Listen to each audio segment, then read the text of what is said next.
Today's book is a very strange or unique book, depends on how you look at it. My feelings towards the author have always been mixed. I appreciate a lot what she tries to say and do, and I respect her as an author, but at the same time I can't really say that the actual reading experience of her works is really enjoyable, for me at least. Of course, as you know from the title and the thumbnail, I am talking about Virginia Woolf. And my introduction to Virginia Woolf's writing was through a short story titled The Yellow Dress. And this was the first piece of literature that I read in the stream of consciousness style. At first, I could understand very little from the short story, but with every reread, I was reading it for a class, so I had to reread it again and again. So with every reread, I found out that I could get more and more out of it. And I thought, interesting, stream of consciousness, Virginia Woolf. These are things that I'm definitely going to be digging deeper and deeper into. So I read a few more short stories by Virginia Woolf, like Kew Gardens, The Mark on the Wall, a few other things, and then I felt that I was ready for a novel. The one that I started with was To the Lighthouse, and after about 50 or 60 pages, I put it away unfinished. I just felt that I needed to be in a certain mood in order to be able to appreciate and enjoy Virginia Woolf's writing for more than a couple of pages at a stretch. That was about 3 or 4 years ago, and I still haven't picked it up again. Mrs. Dalloway as well has been on my TBR list for the longest time, but I haven't gotten around to it yet. Just for some reason, I have always found myself prioritizing other stuff.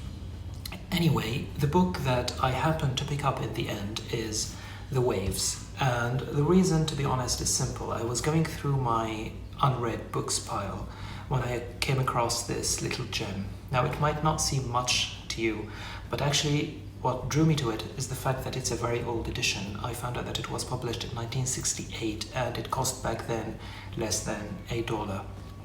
It's crazy to think that I paid for this book used more than it cost new back then.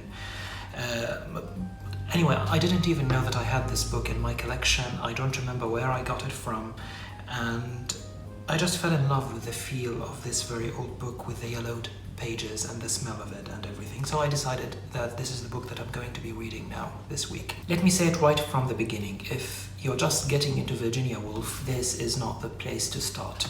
It's her last novel, and it was written at a time when Virginia Woolf allegedly was at the highest point of her craft, her philosophy of literature and writing style. It's a very experimental book. I mean, Virginia Woolf is one of the leading figures of high modernism, with all of its experimentation and break from conventionalities, and this is one of her most experimental efforts. So this is the most experimental book by one of the most experimental authors ever. This should give you an idea about what you're coming into this book if you do decide to read it, but it won't. Now, I will talk a little bit about my experience reading the book and then dive a little bit deeper into the novel itself. I have to say, to be honest, that I hated almost every moment of reading this book, with the exception of a few passages that I found to be beautiful, including the very first one, which lured me into the novel in the first place. As I said in the beginning, I really appreciate and respect what Virginia Woolf is trying to say and do in her novels. I just find them difficult to read and to enjoy. I have read both Marcel Proust and James Joyce and found both of them easier and more fun to read than Virginia Woolf. I mean, the language of Marcel Proust is very lucid and you could get lost in it for hours on end. James Joyce is very fun and funny to read. He's very down to earth and you could also enjoy his language. Not so with Woolf. I mean, the tone of the book was too serious. The train of thought and the symbolism were hard to understand and hard to follow. And I again, just like with To the Lighthouse, I found if I were not in a certain mood with my mind sharp and ready to analyze and reflect, I just could not really understand what was going on or get what Virginia Woolf is trying to say in this book. I mean, there are books that take you away from your concerns, but this book had almost the opposite effect. If I were in the least preoccupied with something else, or if I were not completely focused on what's going on and just completely ready to be analyzing and reflecting, I found that I could read sentences on end without understanding a single word. So this is a book to be studied and reflected on more than a book to be really enjoyed. And this is not necessarily a bad thing. I mean, maybe this is how it's meant to be read. But all I'm trying to say is that I found the reading experience itself not very great. But Whenever I put the book away, and especially when I finished reading the book altogether and was collecting my thoughts in preparation for this video, I realized that this is a book like no other. I have become very close to the temperaments of the characters, the language, the descriptions of nature, the imagery that is used to reflect the thoughts and the insecurities of the characters. I mean, all of these things I'm sure will stay with me for a very long time.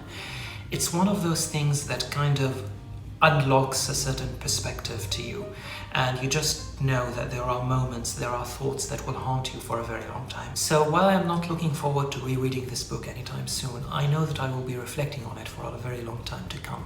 Let me know if any of this makes sense to you. I mean, saying that the experience of reading a book can be very different from the experience reflecting on it afterwards, and that there are some moments in a book that could stay with you or even haunt you for a very long time to come. Before we go on any further, I would just like to say a few things about the 6 main characters: Bernard, Neville, Louis, Ginny, Rhoda, and Susan. What stands out most to me from their friendship is the dual nature of that friendship. They hate and love each other at the same time.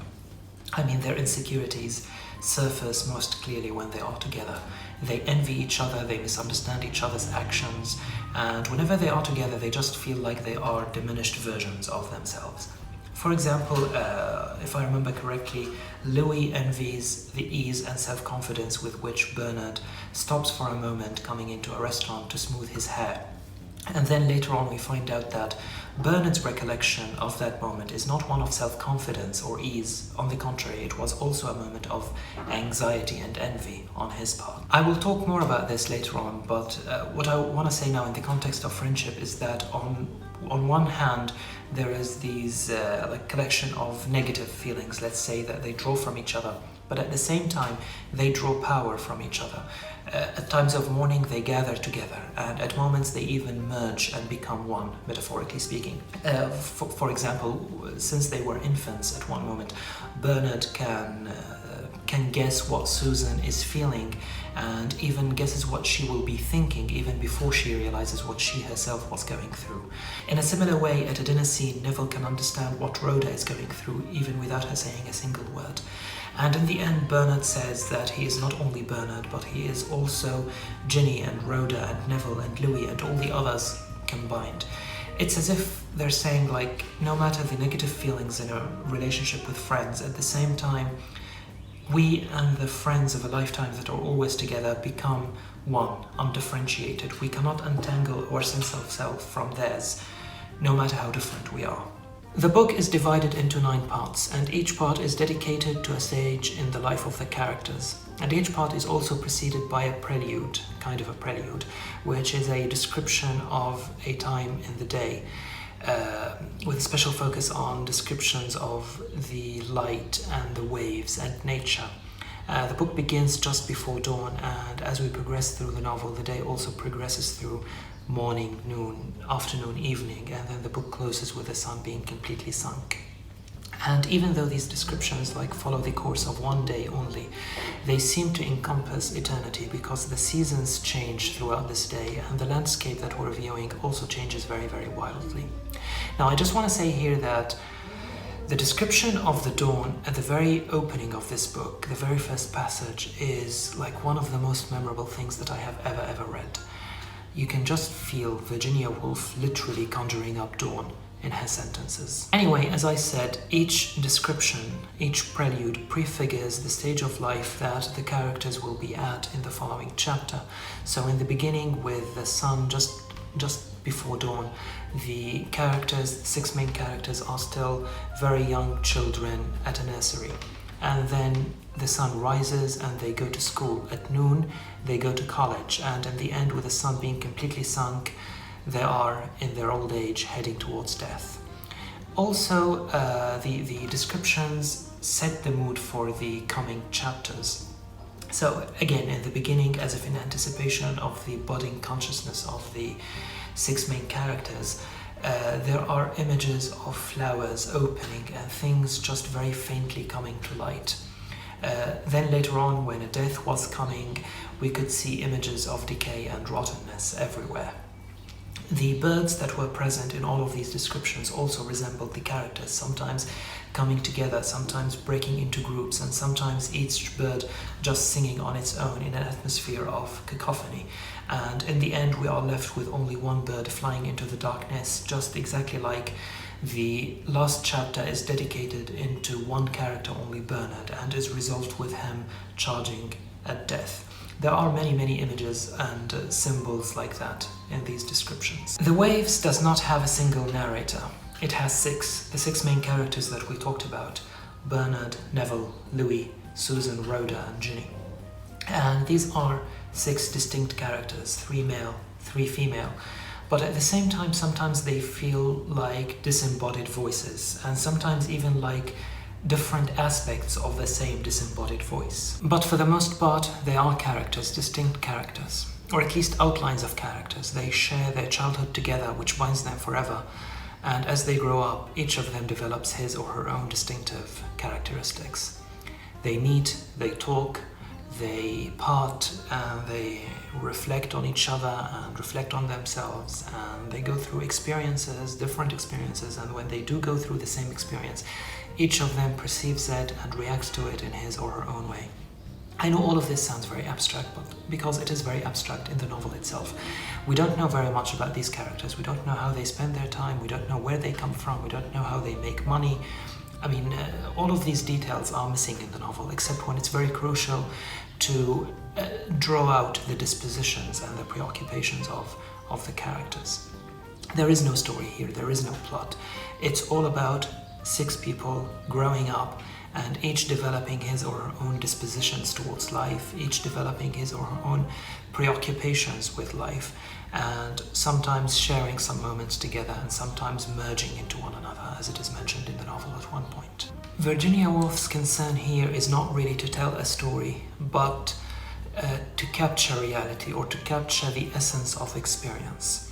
And that's what she does here. I mean, at one point, Bernard breaks out saying, "You want a plot, do you? Is it not enough for you just to see the outline of characters drawn against the sky? Is not an ordinary scene enough?" According to him, there is more excitement in a quiet sob than there is in portrayals of violence and murder and death and so on. At one point, he even questions what compels writers, or what motivates them to pick or to select one detail out of so many in life to portray in their books. For him, any moment, no matter how mundane, is worthy of being selected for portrayal in novels. And Virginia Woolf really sticks to that principle in The Waves. That principle of just trying to capture the essence of experience, no matter how mundane it is. At the very beginning, when our characters are still infants, what is conveyed to us is no more than sensory impressions, like something hot, something cold, a sound, a smell, the light, nothing more.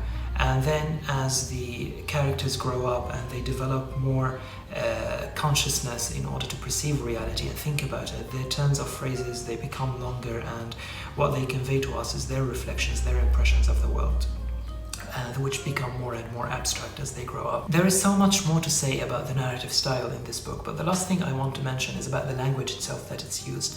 The language here is a very poetic type of language. Because it relies so heavily on conveying impressions, it relies also on imagery, on symbols, and for that reason I feel even calling this book a novel somehow weird, because it doesn't feel like you're reading prose at all. It feels like you're reading poetry.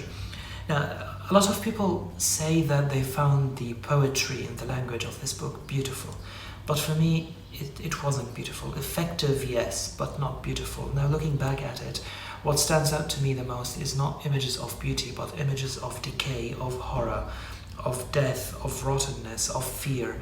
And even the few passages that were beautiful per se, I couldn't really enjoy them for their beauty, because 1, there was always ugliness and horror lurking somewhere, and 2, because they were too abstract to be enjoyed for their beauty. Having talked about my experience reading the book and my personal response to it, and a little bit about the structure of the novel and the narrative style, I'm going to stop here and pick things up again in the second part of this video.